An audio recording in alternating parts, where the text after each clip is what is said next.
자, 이번에는 가장 힘들다고 하는 평가 설계하기죠.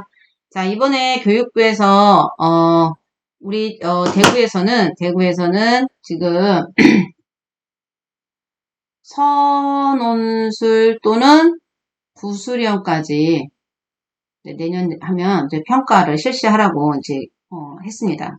그래서 굉장히 고민이 많이 됩니다. 그리고 과정 중심 평가라는 이것 때문에도 굉장히 고민을 많이 했었죠. 이 과정 중심 평가에 대한 이 부분이 굉장히 개념이 되게 모호한데, 실은 평가라는 개념을 알아두시는 게 굉장히 중요합니다. 그래서 이 평가에 대한 개념을 잠깐 언급을 하고, 그 다음에 여기를 어떻게 설계할지에 대한 부분을 제가 말씀을 드리겠습니다. 일단 평가는 제일 중요한 거는 이게 교육 목표를 세웠죠. 그러면 교육 목표가 이 교육 우리가 어디까지 했는지 도달한 걸 확인하는 겁니다. 그래서 어떤 것을 확인할 것인지가 바로 교육 목표가 되고 그거를 구체화한 게 평가 준 거예요. 그래서 평가는 중간에 피드백을 합니다. 어떤 피드백, 이 피드백은 뭐냐면 이것도 확인이죠. 너가 잘하고 있어. 지금 잘하고 있는 거야.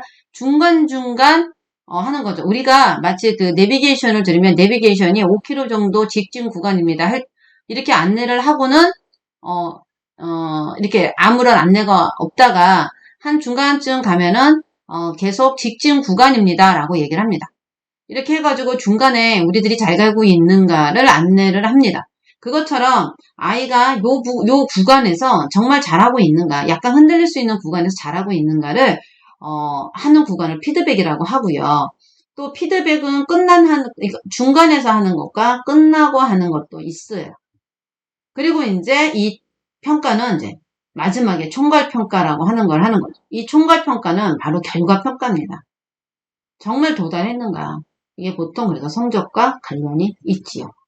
그래서 과정 중심 평가라는 게 과정이라 그래서 정말 과정을 다 평가해야 된다고 생각을 하는데 실은 그게 아니에요. 인지 과정을 어떻게 그 머릿속에 들어간 걸 다 아이가 그리고 중간에 그 습득하고 있는 이 습득 과정을 어떻게 다 평가를 합니까? 그리고 이거는 드러나지 않습니다. 드러나도록 하게. 그러니까 드러나는 순간을 우리는 평가할 수 있습니다. 결국은 그 드러나는 순간이 결과가 되거든요. 그래서 평가는 결과일 수밖에 없게 되죠. 그래서 그 순간만큼은 결과가 되는 겁니다. 마치 우리 함수에서 포물선 있을 때 이게 항상 이 접선 바로 그거인 것처럼요. 그래서 우리가 그 개념이다 라고 바라보면 평가에 대한 개념을 포괄적으로 우리가 바라볼 수가 있게 됩니다. 자, 그래서 평가라는 것이 이제 일관되게 세워져야 되는 게 되게 중요해요. 왜냐하면 내가 교육 목표를 세우고 그것을 가지고 수업을 했고 그리고 수업 속에서 정말로 그것이 애들에게 도달됐고 이해가 됐는지를 안다는 거는 매우 중요한 거기 때문에 그리고 그렇게 애들이 도달했는가를 무엇으로 확인할 거냐라고 하는 이 평가 도구는 엄청나게 중요합니다. 그리고 그 평가 도구가 제대로 측정할 수 있어야 되는 거죠. 그 다음에 이제 여기서 우리가 항상 오류에 빠지는 게 있었는데 평가 도구를 해결할 수 있는 능력을 갖추었는가가 되게 중요해요. 학생들이. 그러니까 우리가 애들에게 서술형 평가를 논술형 평가를 하는데 이 논술형 평가와 서술할 수 있는 글쓰기 이 글쓰기 능력이 되지 않고 또 문해력이라고 하는 부분이 되어 있지 않은데 읽고 쓰기 시험을 본다는 거는 굉장히 타당도가 떨어지는 거죠. 그러니까 애가 평가 도구를 사용할 수 없는 그러니까 운전을 해보지 않은 애 보고 운전 면허증을 따가지고 오라는 거와 같은 거거든요. 그래서 수업을 할 때는 내가 무엇을 평가할 건지 그리고 그 평가 도구를 또 선정을 할 때는 이 평가 도구가 아이들이 사용할 수 있는 건지를 먼저 생각을 하시고 평가 설계를 해야 된다라는 말씀을 드립니다. 그래서 그거에 대한 이야기를 하고 있고요. 이게 이제 아까 이제 앞에서 있는 성취 기준과 성취 기준은 여기서 입자 모형으로 해석이 한다는 얘기가 계속 다 나와 있죠. 그 다음에 입자 운동 얘기가 나와 있고 확산 증발 현상 이런 관계들을 보라고 이제 나와 있어요. 그래서 저도 이런 거를 한눈에 볼 수 있도록 입자 운동함, 기체 부피의 변화를 관련 지역 여기에 이렇게 목표를 넣어놨어요. 그래서 성취 기준과 일맥상통하게 짰고요. 그리고 나서 이거를 평가 목표로 할 때는 저는 오줌 싸개 인형이라는 컨텐츠를 가지고 온도, 압력, 부피의 관계를 유추하여 입자 모형으로 해석할 수 있다라는 일관되게 한번 짜봤습니다. 정했어요. 자, 그래서 평가 목표를 이렇게 만들었고, 그리고 나서 이제 문제 상황을 오줌 싸개 인형을 더운 물에 담그면 배꼽에서 뽀글뽀글 공기방울이 나온다. 그리고 이것을 다시 찬물에 넣으면 안으로 물이 들어가는 소리를 들을 수 있다. 어느 정도 시간이 지나면 물이 들어가는 소리가 멈추면 다시 오줌 싸개 인형의 머리 위에 뜨거운 물을 부으면 인형이 오줌을 싼다.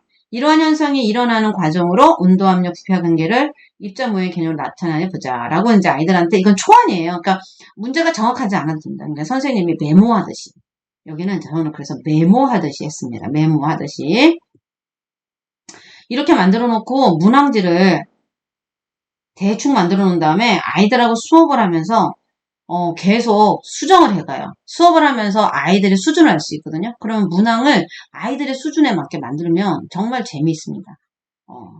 한 학기 동안 작년부터 계속 했는데 되게 재밌습니다. 그리고 평가가 잘 되니까 재밌어요. 한번 선생님 꼭 한번 해보시기 바랍니다. 그래서 저는 이제 평가 모형을 이제 탐구 도구를 탐구 보고서를 했고요. 중거를 압력이 일정할 때 온도가 올라갈수록 기체의 부도 증가한다는 가설을 검증하기 위해 오줌 싸개는 인형이 오줌을 쌀 수 있도록 하는 실험을 설계하는가? 제가 여기 오타를 냈네요. 오줌 싸개 인형이 오줌을 쌀 수 있도록 실험했는가? 오줌 싸개 인형이 오줌을 싸는 과정에서 또 해놨네요. 싸는 과정을 온도, 압력, 부피 관계를 적용하여 입자 모형으로 해석하였는가? 이렇게 해서 잡았습니다. 그래서 요렇게 해서 그걸 가지고 저는 평가 요소를 아이들이 오줌 싸개 인형에 싸는 과정을 관찰해서 탐구 설계 능력을 평가할 거고요. 그 다음에 평가 요소를 그렇게 잡았습니다. 그리고 그 원리를 분석하는 해석력과 분석력을 이 평가 요소로 잡았고 이렇게 루브릭을 만들어 보았습니다. 압력이 일정할 때 온도가 올라갈수록 기체의 부피도 증가한다는 가설을 검증하기 위해 오줌 싸개 인형을 이용한 실험을 설계하고 그 과정을 모두 기록함. 근데 저는 그러니까 설계 능력이니까 여기에 보면은 상중하에에서는 실험 설계에 다소 미흡한 요거가 감소하는 걸로 저는 상중하의 아이들의 능력을 했고 하다 보니까 되게 재밌는 게요. 이게 있습니다. 하의 아이들이 잘 못해요. 그쵸? 가설의 의미도 잘 모르고 능력이 미흡합니다. 그러면 이거가 나중에는 피드백 계획을 세우는데 굉장히 도움이 되더라고요. 제가 그래서 요것도 지금 연구 중에 있고요. 이 연구가 되면 또 다른 영상을 만들도록 하겠습니다. 그래서 이렇게 해서 평가 설계가 마무리됐는데 평가를 선생님들이 준비하실 때 제가 이제 엊그저께 이제 그런 어떤 이렇게 문항지 이런 걸 만들 때 선생님들한테 같이 이제 컨설팅을 했는데 굉장히 광범위하게 짭니다. 근데 그렇지만 선생님들 그 광범위하게 짜는 것으로부터 시작을 하는 겁니다. 자, 그래서 광범위하게 짜졌어요. 그러면 이때 고민이 바로 뭐냐면 내가 이거 채점 다 할 수 있을까? 그 다음에 이 평가 준거가 너무 범위가 넓으면 되게 이 준거가 명확할까? 그러니까 상상하세요. 내가 채점할 때 아이들의 답안지를 상상하세요. 아이들이 어떤 답을 낼까를 상상을 하세요. 그러면 진짜 엉뚱한 답이 나오면 그런 쪽의 문제, 문항의 범위는 이렇게 추려서 깎아내야 됩니다. 그러니까 광범위로부터 촘촘하게 나가는 그 기준에서는 이 상상을 통해서 엉뚱한 것들은 다 쳐내세요. 그러다 보면은 굉장히 체계화가 되고 범위가 좁혀집니다. 그러면서 조건을 계속 만들어 가보세요. 그게 진짜 준거가 돼요. 그래서 그러니까 준거를 새롭게 자꾸 고쳐 나가면 됩니다. 그러니까 이런 고민을 하면서 아까 이거 했던 여기 이 준거가 굉장히 단순해져야 돼요. 단순해져야 돼. 그래서 이 단순해질수록 선생님들이 채점하시기가 되게 좋고요. 그리고 이거 하나, 이 단수였다고 해서 정말 채점에 대한 어떤, 이게 미흡한 건 아니에요. 왜냐면 그거가, 그러니까 이때 단순해지는 건 바로 원리입니다. 가장 기초적인 것들인 거죠. 그게 그래서 제가 아까 말한 지식 플러스 인지 과정이 반드시 중요하다라는 얘기가 바로 여기입니다. 그래서 아까 제가 루브릭에서 여기서 오줌 싸게 인형이 싸는 과정, 이게 지식이라면 얘가 바로 뭐가 되는 거겠어요? 인지 과정에 해당하는 이게 바로 be able to가 되는 겁니다. be able to도 되게 중요한 거예요. 그러니까 아이들의 지식도 측정을 하면서 be able to도 측정하게 되는 거죠. 그러면 애들이 그러면 그걸로 이 아이는 가장 기초적인 거 반드시 나는 이 아이가 이런 능력을 갖췄으면 좋겠어만 보시면 돼요.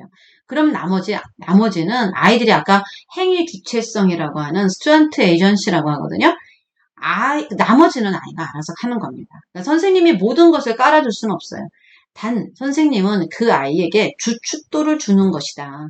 평가해 준 거는 그 주춧돌을 평가해 준 거에 넣어야 된다.